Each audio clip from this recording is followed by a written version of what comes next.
별이게 다 있는 방송 별다방.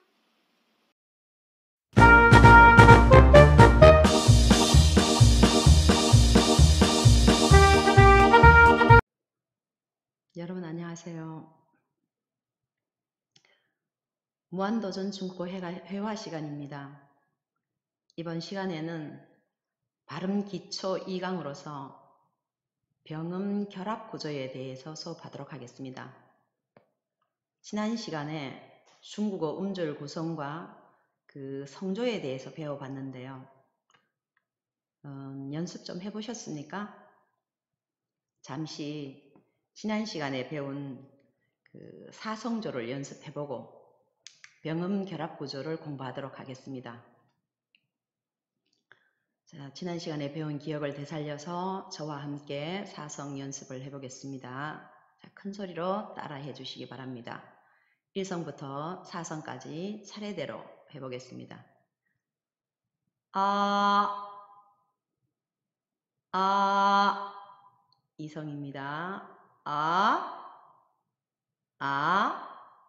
3성,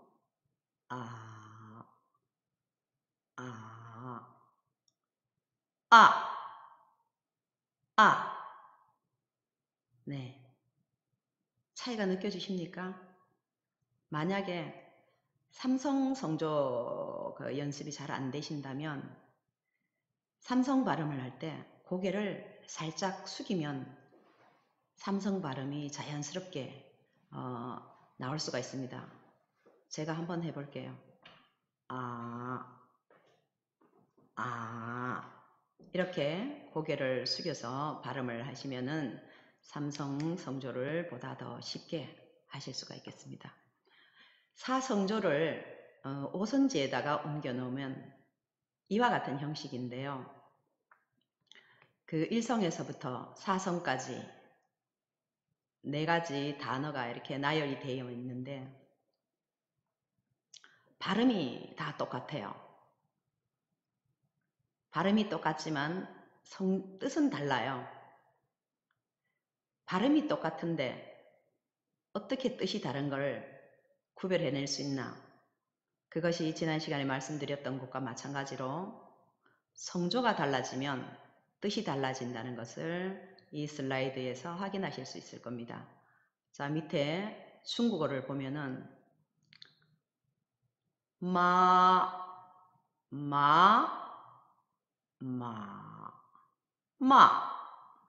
이렇게 4가지 단어가 있는데 일성으로 마라고 하면은 엄마라는 뜻을 가진 단어가 되겠고요.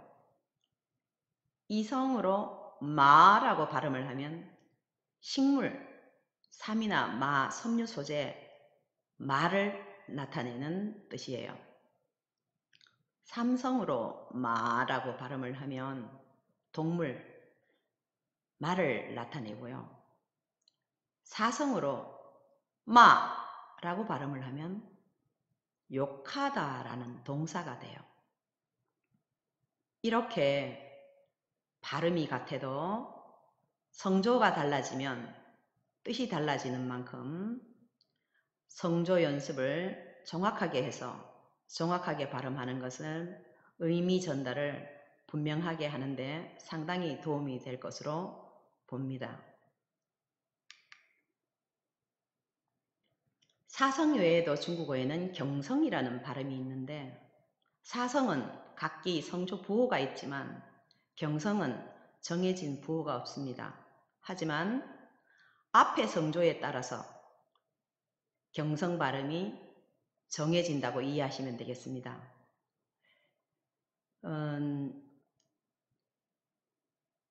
예시를 들어놓은 단어를 읽어봄으로써 여러분께서 그 경성 발음이 앞의 성조에 따라서 어떻게 달라지는지 이해하실 수 있을 겁니다. 제가 한번 읽어보도록 하겠습니다.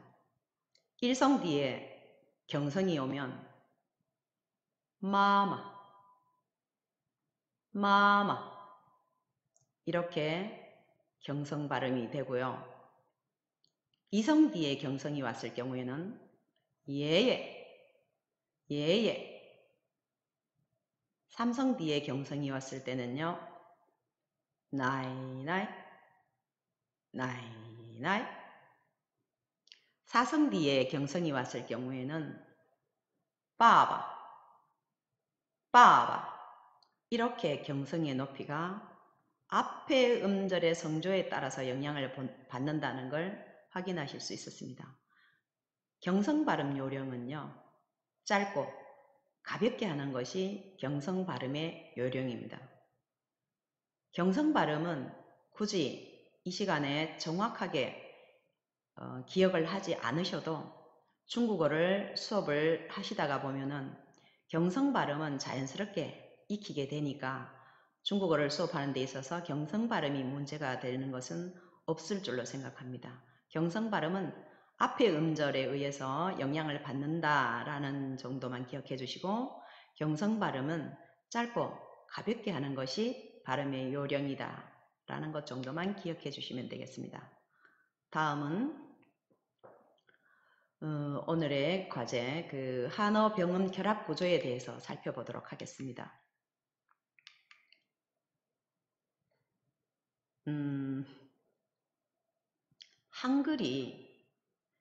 한글의 아라는 발음은 자음, 인과 모음의 아가 결합해서 하나의 음절을 이루게 되고 이 음절이 아라는 음을 내듯이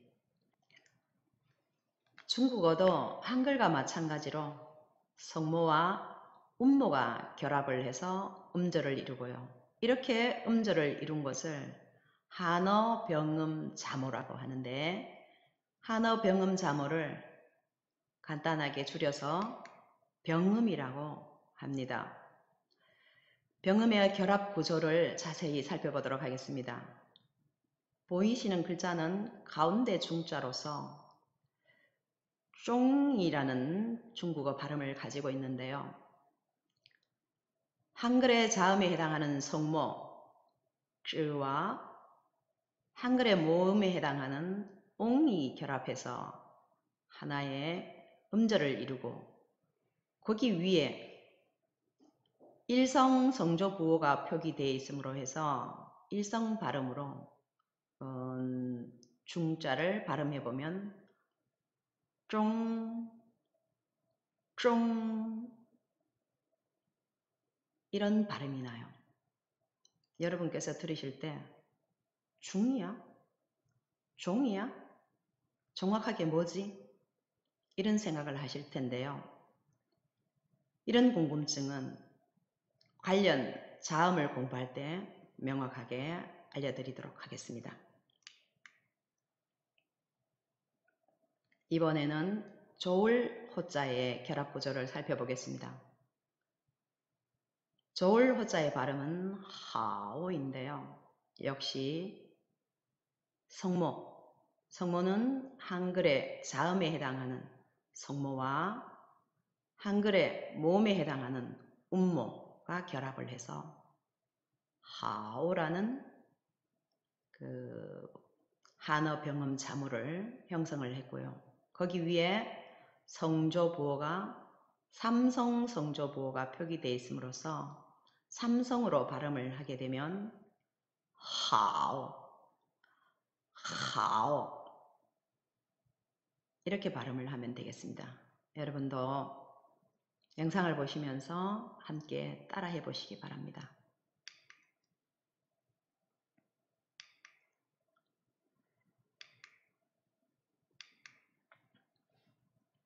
결합 구조를 더 상세하게 설명을 드리겠습니다. 방금 보신 하오는 성모의 성모와 운모가 결합을 해서 하오라는 발음이 이루어졌고 거기에 삼성 성조부호가 표기되어 있어서 하오라는 발음을 만들었습니다. 볼견자는 만나다, 보다 라는 뜻을 가진 단어인데요.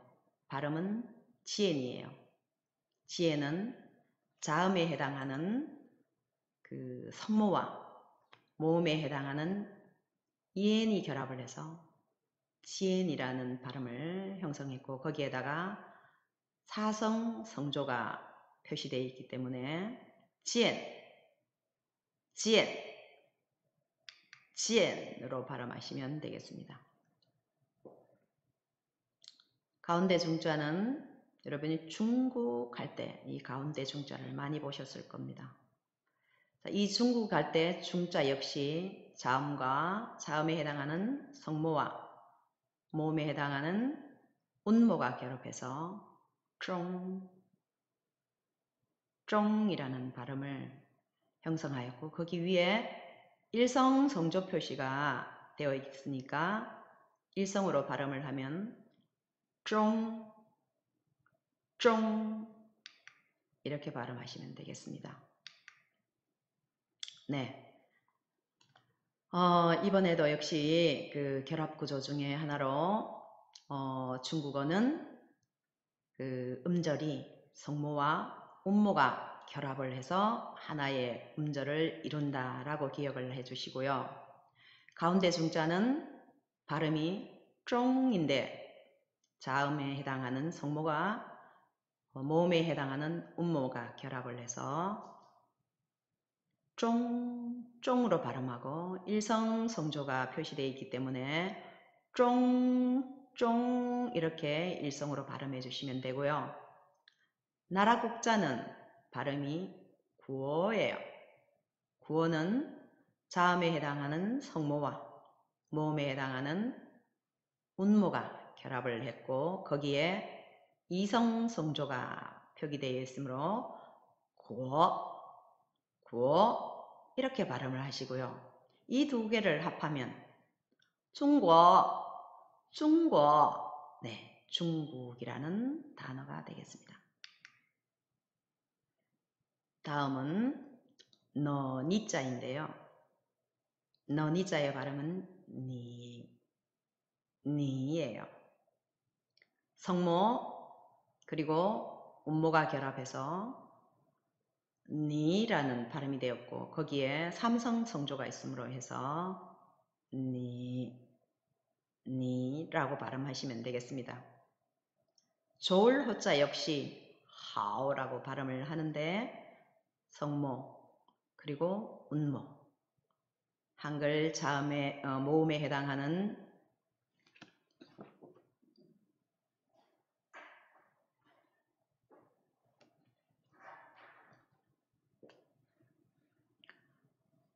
이번에는 너니자인데요. 너니자의 발음은 니라고 해요.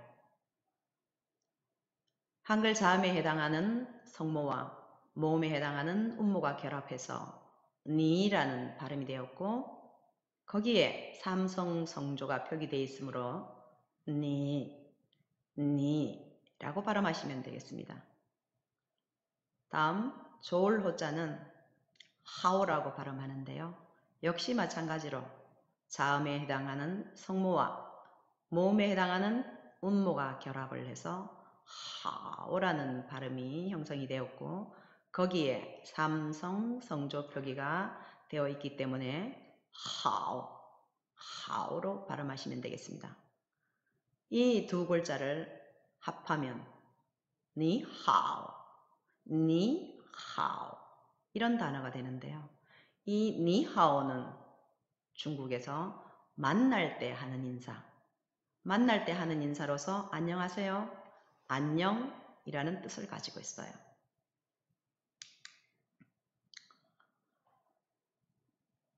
다음은 다시 제자인데요. 이 글자의 발음은 짜입니다. 성모와 운모가 결합을 해서 짜이라고 발음을 하고 거기에 사성 성조가 있기 때문에 짜이라고 발음하시면 되겠습니다. 볼견자는 지엔으로 발음하는데 성모와 운모를 결합해서 지엔이라는 발음 위에 사성 성조가 표기되어 있으므로 지엔 이렇게 발음하시면 되겠고요. 이 두 글자를 합하면 짜이지엔 짜이지엔이라는 하나의 단어로서 헤어질 때 하는 인사, 안녕히 가세요, 안녕히 계세요 라는 뜻을 가진 그 인사로 이해하시면 되겠습니다. 자, 그러면 오늘 배운 중국어 몇 마디 저와 함께 그 큰 소리로 한번 따라 읽어보도록 하겠습니다. 다 같이 중국, 중국. 다음 니하오, 니하오. 마지막으로 헤어질 때 인사. 짜이지엔, 짜이지엔. 네, 여러분 어떠셨어요? 여러분께서 중국에 가실 기회가 있으면 니하오라고 인사를 건네보고 헤어질 때는 짜이지엔이라고 인사를 건네보시기 바라겠습니다. 오늘 배운 내용은 집에서도 많이 연습해 보시기 바라고요. 오늘 수업은 여기까지 하고 다음 시간에는 발음기초 3강으로서 성모에 대해서 수업하도록 하겠습니다. 여러분 수고하셨습니다. 大家都辛苦了，再见。